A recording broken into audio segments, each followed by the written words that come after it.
Thank you, sponsors. My sponsors are Topps Panini and Upper Deck, Heritage Auctions, Huggins and Scott Auctions, ComC.com, Beckett Media, Beckett Grading, Beckett Authentication, Burbank Sports Cards, Rob Veras, and Mike Fruitman at Mike Stadium Sports Cards. Welcome Peter Gudmundsson to the show. Peter was my successor CEO when I sold the company almost 16 years ago now.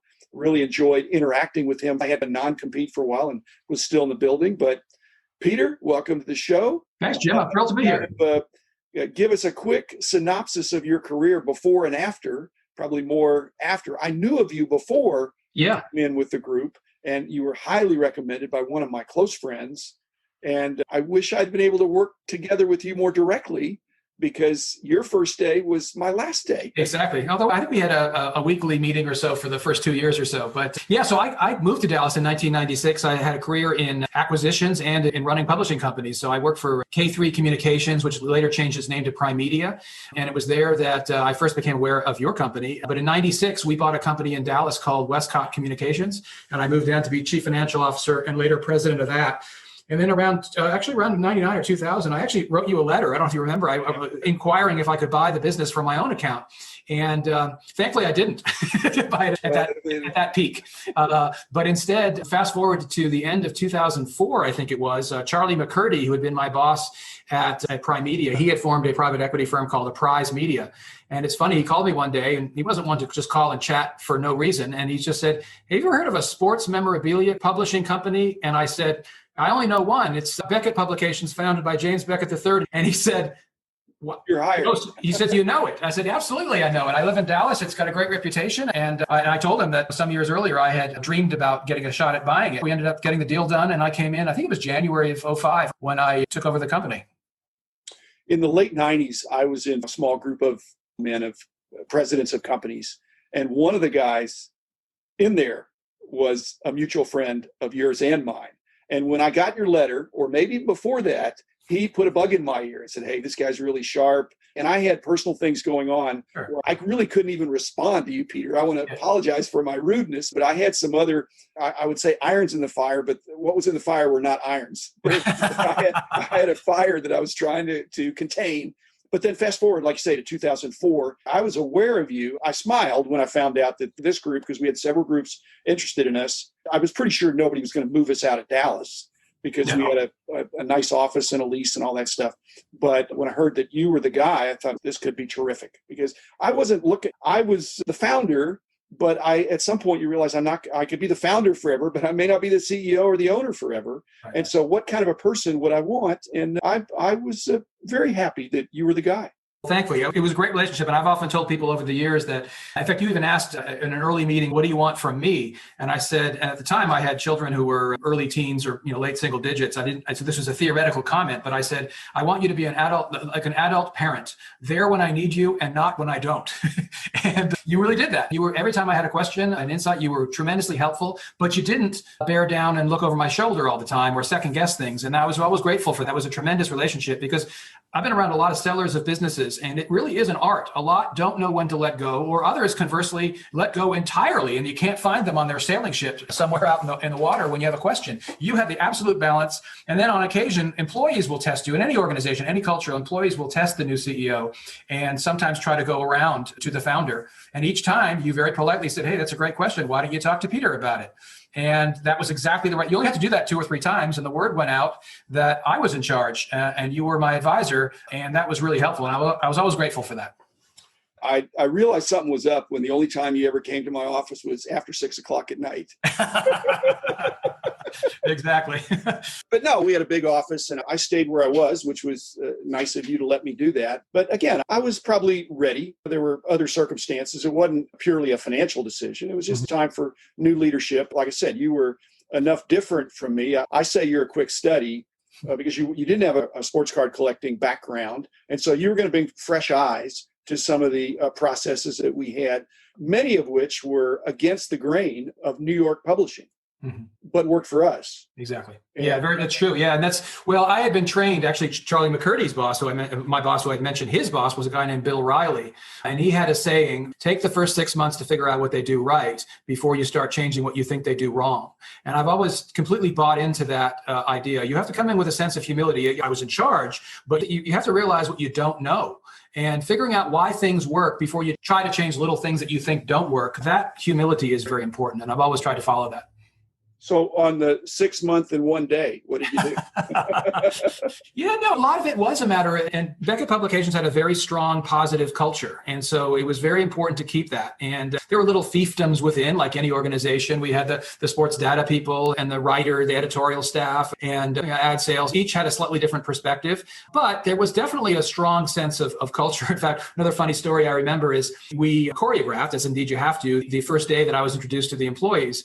And I was waiting in a side room or somewhere else, and you were addressing the audience. And of course, it was a tearful environment. It was a changing of the guard after 20 years. And I heard the story I heard was you said, any questions? And a hand went up, and someone said, will the dress code change?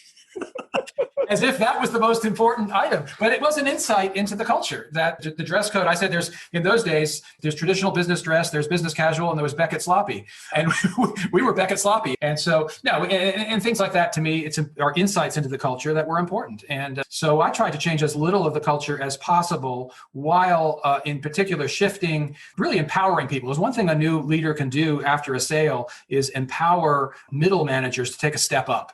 To say you're no longer as beholden to the founder's wisdom. You can now step up and do things a little bit differently yourself. And most find that empowering, like I said, and it worked pretty well.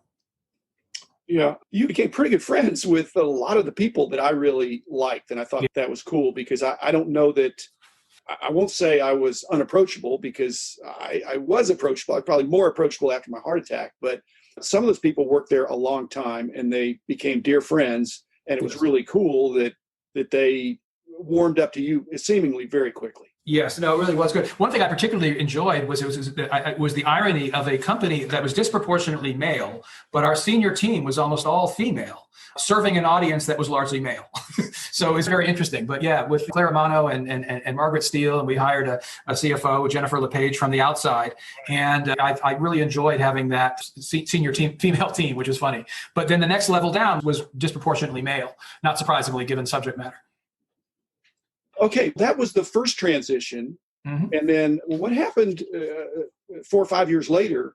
Yeah, there came a time where the company was sold again. Exactly. Yeah. Can you compare and contrast that transition? Yeah. So basically, I was pretty far removed at that point. Yeah, you were, and indeed I was from some of it. So the private equity firm that owned us, ultimately it was Spectrum Equity Investors, they bought some properties primarily on the West Coast, some enthusiast magazines that had nothing to do with what Beckett did, and they were separately operated. In particular, there were some sort of hot rod shows, some event shows, high margin when they worked, but not so much when they didn't. And then the debt facilities, the mortgage, if you will, on the business was combined both operating companies, both Beckett in Texas and also these companies on the West Coast. And frankly, they failed. They went downhill in some way that triggered various debt covenants and so on. So we were brought down from our bargaining power with the banks because of those companies. And again, we had nothing to do with what was going on there. Towards the end, I was offered the opportunity to run both pieces, but I declined because they had declined so far that they was beyond help as far as I understood it. And then I also fell in love with a startup idea of my own to do something called the Priceless Legacy Company, which was an attempt at doing custom publishing to preserve life stories for families. I ended up not working, but it was an area that I really wanted to explore. And so I'm grateful for the opportunity to have done that.